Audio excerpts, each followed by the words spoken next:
Hi world, welcome to this video. This is Tina from TinaHeals.com. If you have your ascendant in Aries, your moon in Leo, and your sun in Cancer, then this is your video. So the degree of the horizon, the degree of the zodiac rising on the eastern side of the horizon at the moment of your birth is your ascendant, and the sign on which it falls is your rising sign.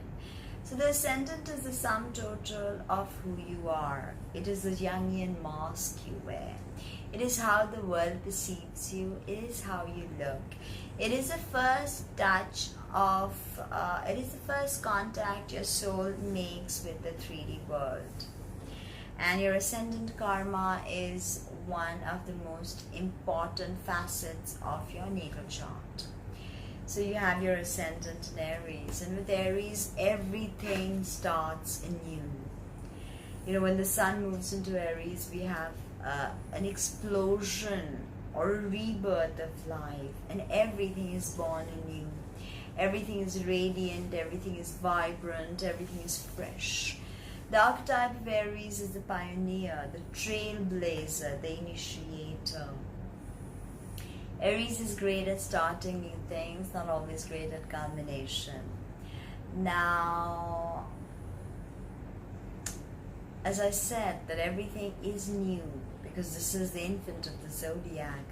Let me read to you from the Tetrabiblos, a quote by Claudius Ptolemy. He says, the moistness of spring forms the primary beginning in the zodiac, similar to the beginning of all animal life.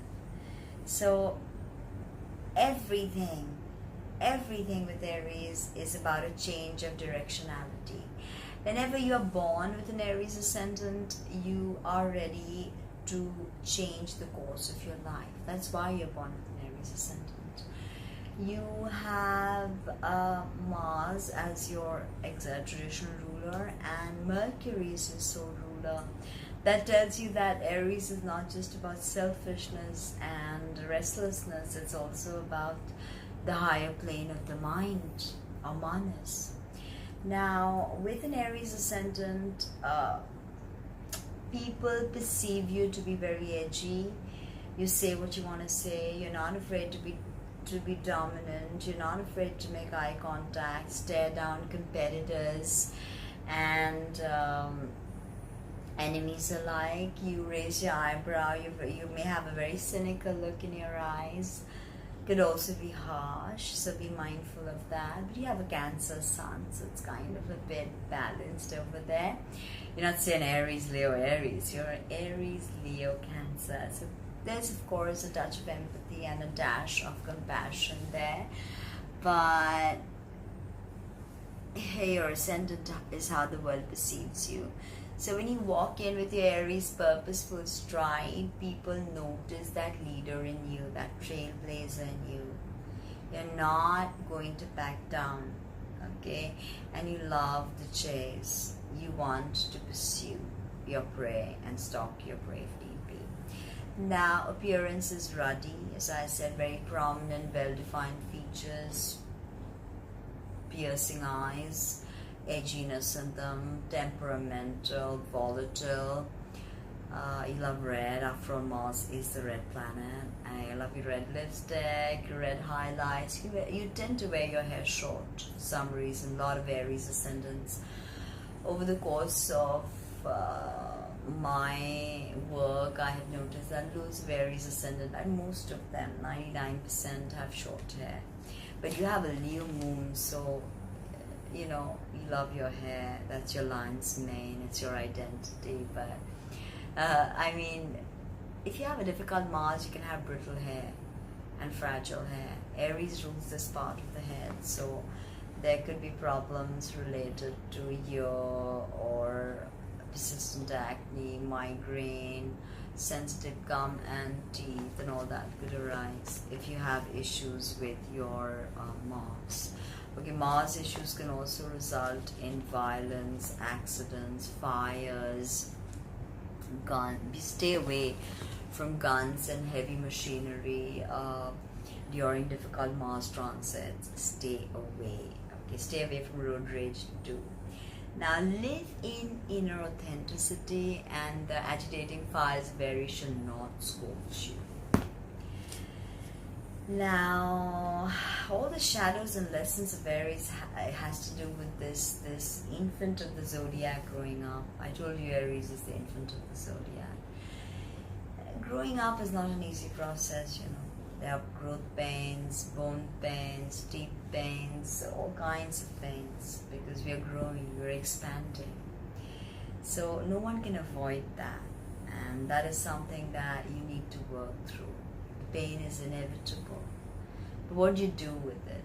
So Stephen Forrest, the eminent astrologist, says that the goal of Aries is enlightened selfishness, because the infant cannot be anything but selfish. The infant wants self-preservation at all costs. It knows nothing else. So enlightened selfishness is the key to the signature. Leo moon can be very selfish, very egotistical, very vain. Okay, in some cases megalomaniacal, narcissistic, if you're not careful.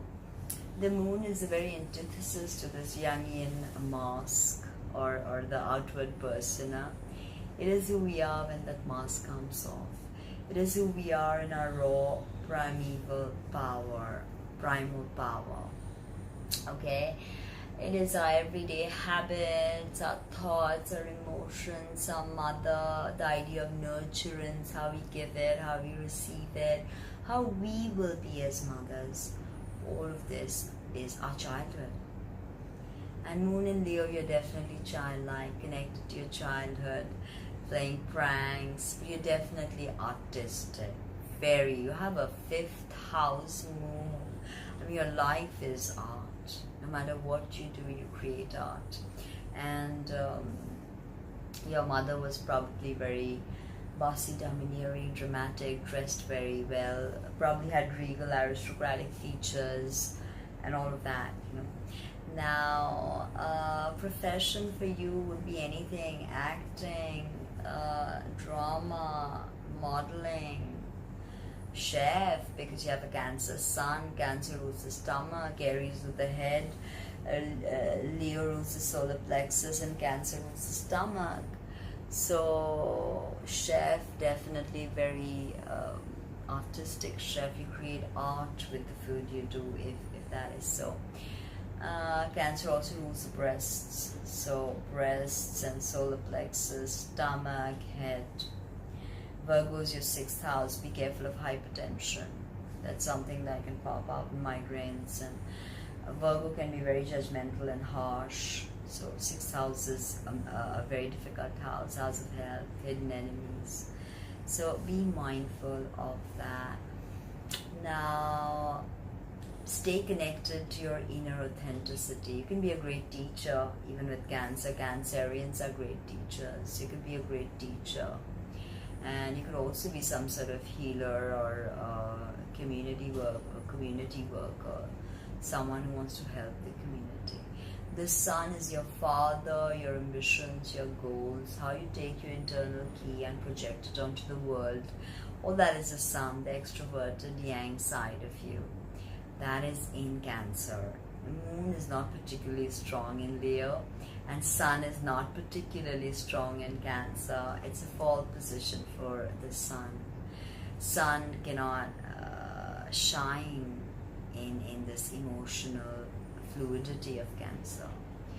So you have a conflicted 4th house sun, and this could mean your father was compassionate or may not have been emotionally available. Everything depends on the aspects and dispositors and many other things.